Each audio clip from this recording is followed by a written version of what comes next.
Olá, amigos do Livrada, bem-vindos a mais uma entrevista. Nossa convidada de hoje é ninguém menos que a economista, professora da USP e colunista da Folha de São Paulo, Laura Carvalho. Tudo bem, Laura? Como você está? Tudo bom? Tudo jóia. A Laura está lançando aqui esse livro Valsa Brasileira, do Boom ao Caos Econômico, publicado pela editora Todavia, em que ela faz um panorama muito legal sobre a trajetória econômica do país aí durante a era Lula até o período pós-impeachment da Dilma, com todas essas monstruosidades que a gente está presenciando aí no nosso cenário político e econômico nacional.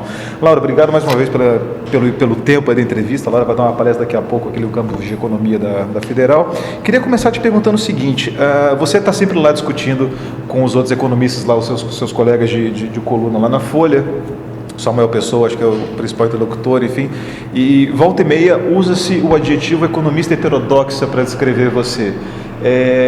Existem alguns conceitos, então, mas queria ouvir de você mesmo o que significa isso, até para a gente começar a entrar no debate do seu livro.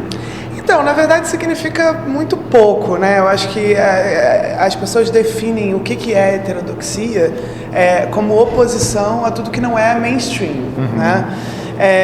Eu não acho que enfim, existe uma unidade entre tudo que não é mainstream. Então, se você olhar para o campo do pensamento econômico, primeiro, o que é mainstream vai mudando ao longo do tempo. Então, pós-crise de 2008, por exemplo, você teve muita coisa que até então era considerada heterodoxo ou que era desconsiderada, que passou a estar no centro do debate econômico no mundo. Então, mesmo assim, o tema da desigualdade, a relação com o crescimento econômico, é algo que não preocupava o mainstream.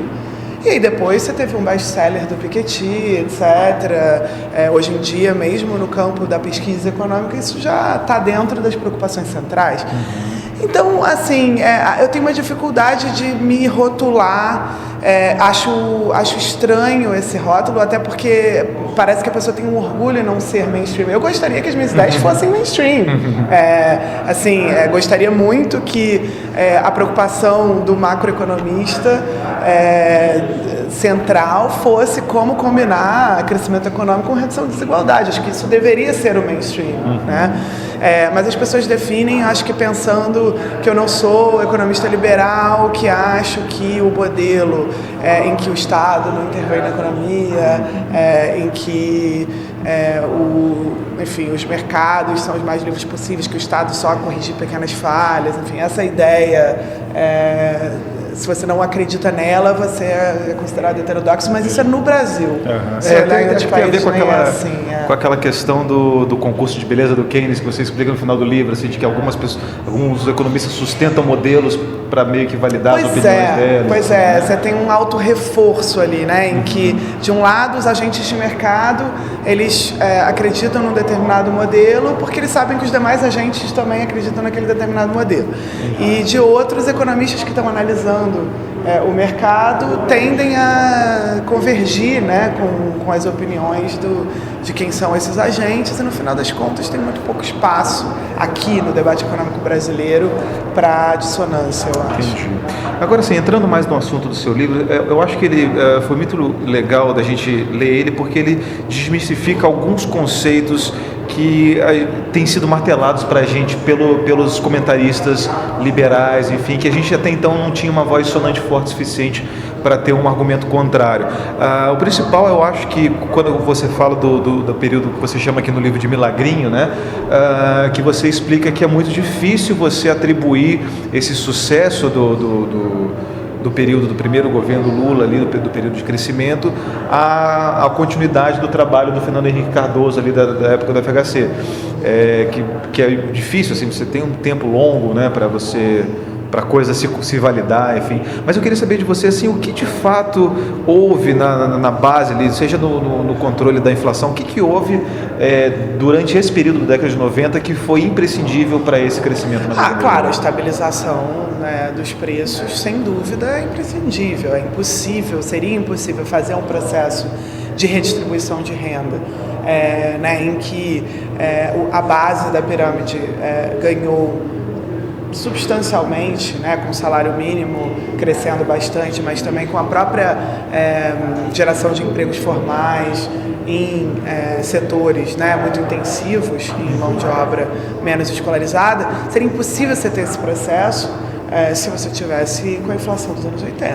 Então, isso acho que, sem dúvida, é pré-condição para qualquer tipo de modelo como esse de crescimento. Agora, o cenário externo também ajudou muito. Então, o cenário externo era outra questão que eu queria te perguntar, porque me parece, pelo que você fala assim, foi meio uma coisa de ocasião, né? A alta das commodities ajudou bastante, e essas condições que o governo Lula colocou de você aumentar o salário mínimo e você fazer o programa de investimento, enfim, todas essas coisas acabaram fazendo uma redistribuição de renda para a camada de baixo da população, mas teve como consequência, como você bem aponta no livro, o esmagamento da camada do meio, que foi essa camada que fez o barulho de panela e etc. para fazer a pressão política que legitimou depois a agenda da Fiesp. Então. E agora que a gente está nesse período que tudo isso já passou, e essas pessoas agora elas estão tipo, porra, na pior mesmo, assim, não se vê esse movimento contrário, né? O que você acha que se deve isso? Foi uma pressão eu acho que assim, é evidente que ali, né, quando a economia começa a desacelerar, a partir de 2011, aí, né, claro, vinha num processo que era de a base ganhar bastante, o topo ganhar mais ainda, e o meio ganhar um pouquinho, mas ainda ganhava.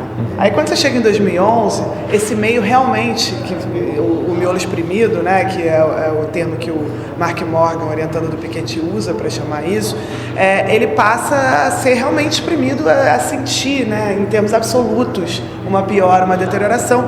E aí, claro, passa a estar não só nas manifestações de junho de 2013, ali, né, você começa aquelas manifestações com a demanda por tarifas de transporte, já pensando, enfim, claramente refletindo um descontentamento e uma piora material, né, nas condições de arcar, de absorver um transporte mais caro, etc.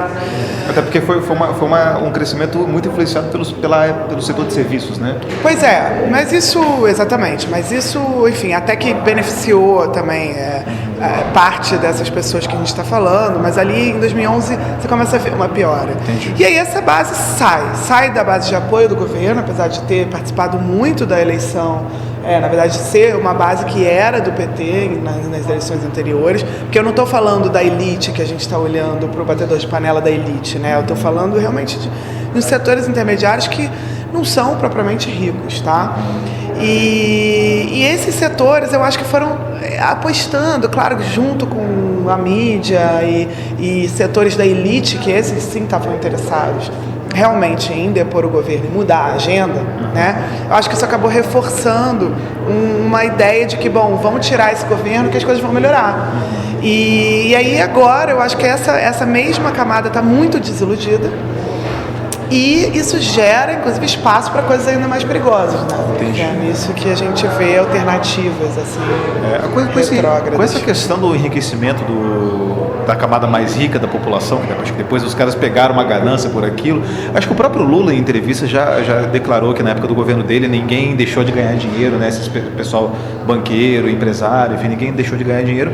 E nessa parte que é o passo ao lado da valsa, né, que você fala da agenda da Fiesp, você explicita que o governo Dilma e até a última fase do governo Lula tinha uma política econômica que muito pouco estava ligada aos ideais de esquerda, né? Essa coisa de desoneração em folha, BNDES, dando todas aquelas facilidades que acabaram saindo pela culatra lá na análise que você faz. E aí você explica que isso se deve a uma falta de maiores recursos para manejar o ajuste fiscal e tal.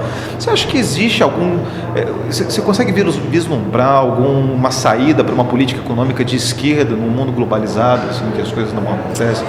Claro que a globalização ela dificultou um pouco as coisas, né? Porque ou você entra numa ideia de vamos concorrer baixando o salário para poder produzir barato e entrar no mercado concorrendo com países que têm uma renda muito mais baixa do que a nossa, do tipo virar uma China, assim. Bangladesh. Agora já não é nem mais China que já fez essa transição, então seria, sei lá, Vietnã, Bangladesh. que é algo que, na minha visão, é um tiro no pé, não é desejável numa democracia, você começar a reduzir salário, como também eu acho que é ruim para a economia, porque prejudica também o dinamismo do mercado interno nosso, que é enorme. Somos um país continental. Dado que a gente é um país continental, né, com carências enormes para serem superadas, então carência de infraestrutura, de qualidade de serviços públicos, desigualdades regionais, de renda, etc.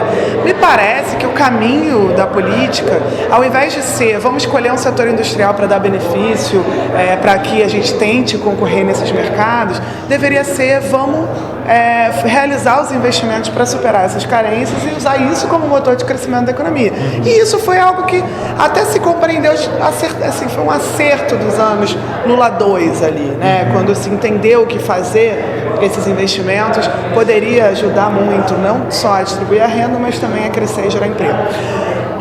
Eu acho que dá para fazer isso. O problema é de onde tira o dinheiro. A pergunta é como é que tem dinheiro para fazer esses investimentos. E aí eu acho que com a maneira como a nossa carga tributária está mal distribuída, você consegue mudar isso cobrando imposto de quem hoje está pagando muito pouco do custo da crise, que são os mais ricos. Entendi. E aí sobre essa segunda... que agora... E daí, sobre esse segundo governo do Lula, que você estava falando sobre as políticas econômicas, enfim, eu queria te perguntar sobre isso também, porque tem dois conceitos no livro que me pareceram muito interessantes e que, de novo, são grandes surpresas para a gente que está muito acostumado a ter o mesmo tom no debate econômico. O primeiro é a ideia de que o desenvolvimento e o crescimento nacional passa por investimento do setor público, que é uma coisa que a gente não ouve muito falar. O segundo é a desmistificação dessa coisa da fadinha da confiança, de que as pessoas apostaram muito nisso na época da transição do impeachment, acreditando que aquilo ia melhorar de fato o mercado. Eu queria que você comentasse essas duas questões. Então, primeiro sobre a fadinha da confiança, começando com a sua segunda pergunta. Na verdade, assim, essa ideia não é só aqui, no mundo tem sido vendida a ideia de que, bom, se você faz a política econômica bem comportada, que é aquela que o mercado quer, etc, etc, tal mercado, né, as coisas os investimentos vão vir, a confiança vai ser retomada. Primeiro se dizia, por exemplo, que com o impeachment seria suficiente para restabelecer essa confiança, depois virou a PEC do teto, depois virou a reforma da Previdência, quer dizer, cada hora tem alguma coisa que vai trazer de volta essa confiança. Na verdade, o empresário investe quando ele acha que o ambiente econômico é um ambiente em que vai ter crescimento, que, né, você vai crescer as vendas, e quando ele enxerga uma recuperação, né, do consumo das famílias, ele não investe baseado numa mística, né, do que deve ou não deve ser, em tese, uma boa política. Ele mede ali, ele está vendendo mais,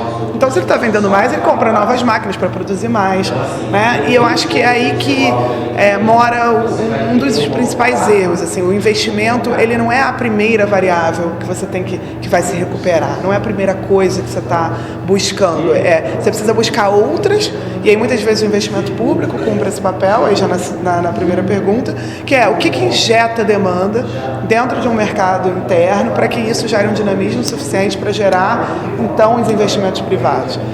Ou são as exportações, ou é o consumo das famílias, ou é os investimentos do Estado. Quando a gente está numa situação como essa, de crise, em que o consumo das famílias não vai se recuperar porque tem desemprego altíssimo, famílias endividadas, salário não está crescendo, não tem por que vir do consumo, e o resto do mundo não está ajudando, as exportações não vão ser, então o setor público ele tem um papel fundamental em injetar demanda. E a gente tem, sei lá, tanta carência de infraestrutura, por exemplo, que é um item que, quando o Estado investe, isso gera muito emprego e renda, etc., no conjunto da economia, que eu acho que, assim, você tem que fazer de tudo para gerar essa capacidade, ao contrário do que você está fazendo, que é cortar justamente esse item, né? Entendi.